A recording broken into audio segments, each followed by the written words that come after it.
Does it feel like the sun is a frenemy sometimes, especially when you get a sunburn? I've got one right now, and I'm going to share with you ways that I resolve sunburns naturally, help them heal, manage redness, swelling, pain, and reduce the peeling that might usually result from a sunburn. Watch this video from Healthy Natural Tips on Sunburn Relief.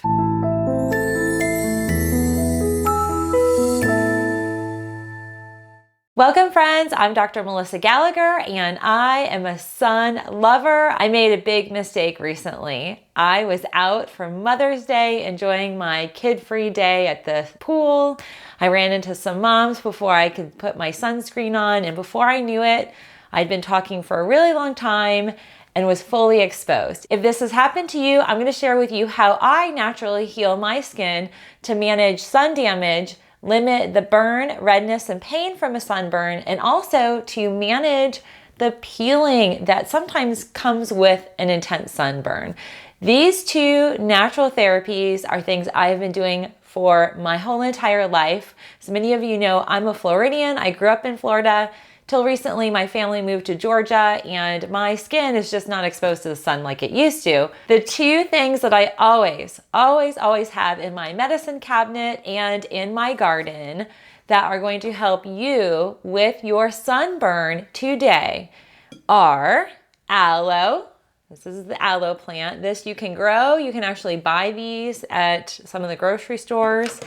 And then calendula. This is a homeopathic that is derived from marigold flowers. So I want to share with you what I do when I get a sunburn. If you're dealing with a sunburn, you know the whole process. You get home and then all of a sudden, I call it marinating. You start to marinate. The redness starts to come out. You start to feel the pain.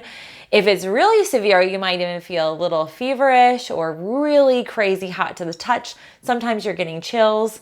What I'm going to share with you is what I do. And these videos that I'm going to share with you are my exact process on how I approach sunburn. So immediately, as soon as you get home, a lot of times if you take a shower, that marination process really gets enhanced because of the heat from a hot shower. So if you do shower after the pool or beach, you want to immediately begin with the application process of aloe. Aloe, as you can see here, you can pluck it right off of the plant in your garden. You want to cut it down the vein, open it up, really kind of splay it out, and then you can apply that immediately to your skin. The aloe is really unique because aloe is fibrous, but as soon as you start to touch the fibers, it becomes this like gooey kind of substance. And as you can see here, this substance right here, and that's kind of sticky, that's what is healing for your skin. So that application of aloe you can do as frequently as you want. I'm going to caution you against buying the aloe that's in the stores because a lot of times they have colored, so they're dyed, so it's unnatural and not very healthy for your skin. The other thing, the ingredients there, it's not primarily aloe vera, and in fact there's some alcohol, which is very drying and is going to have the reverse effect of the natural aloe application from the real plant. When in doubt, I go with real natural products. They're a lot cheaper, they're a lot easier and faster, especially if you are beach bound.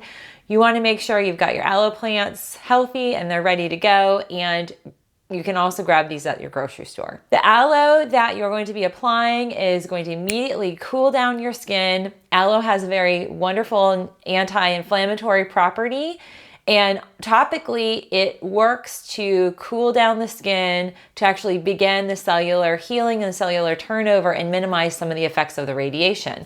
I actually use and recommend aloe for my breast cancer patients or any of my cancer patients that are going through radiation, because aloe can cut the burns of repeated radiation treatments. So that's highly effective. The second thing that you're going to do is once the aloe, and it's really gooey, you want to rub it in.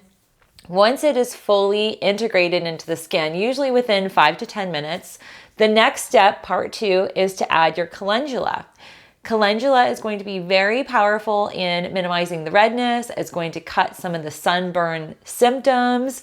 It's great for any type of minor burns, minor skin irritations, skin eruptions.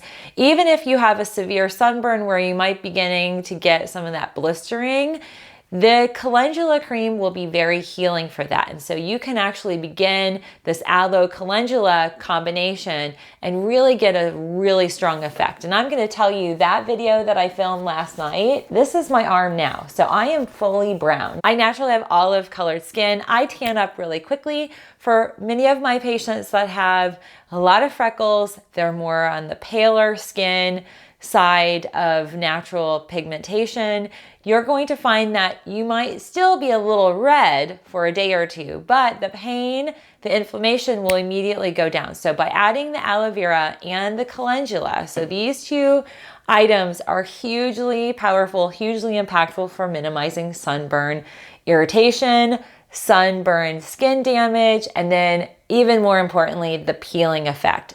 If you do this immediately, every 2 hours after you get home and repeat the next day, especially after your first morning shower, this will cut down the not so wonderful post-sun exposure symptoms. So I'm excited for you to try that. I find that there are many other ways to naturally treat sunburn. This duo, for me, I found it to be the most effective, the cheapest solution, and most potently powerful. So this is hugely impactful, but if there are other therapies or methodologies that you like to use, please share with us here in our community. We love to communicate and correspond with each other, and we're supporting and lifting each other up in our health transformations. If you are new to my channel, I hope you'll subscribe. Thank you for your time and happy healing.